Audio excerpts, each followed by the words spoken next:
একটা এটা কওমে লূত আল্লাহ তাআলা যে জাতিকে ধ্বংস করে দিয়েছে কওমে লূত ওই জায়গাটা এখনো কেউ যায় না ওই জায়গাটায় ওই জায়গাটা এখনো অনেকে যেতে চায় না ভয় করে না এই কওমে লূত সমকামিতা যেটাকে বলা হয় পুরুষে পুরুষে আর মহিলায় মহিলায় আপনারা বুঝে নেন সঙ্গম করে মিলন করে যদি পুরুষ হয় এই ব্যক্তির দিকে আল্লাহ রাব্বুল আলামিন তাকাবেন না এবং কিয়ামতের দিন এই যে লজ্জাস্থানের দুর্গন্ধে জাহান্নামে যায় ওই জাহান্নামে যাওয়া হবে ওদের দুর্গন্ধে জাহান্নামে যাবে এটা এমন একটি ভয়ঙ্কর পাপ ইসলামী শাসন থাকতো ইসলামী খেলাফত থাকতো যদি পুরুষ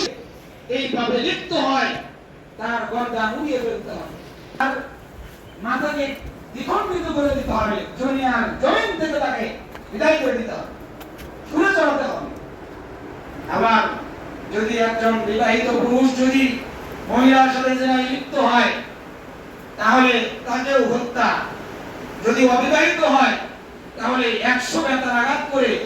বছরের জন্য 1 বছর 2 বছরের জন্য তাকে দেশান্তর করতে হবে এলাকা ছাড়া করতে হবে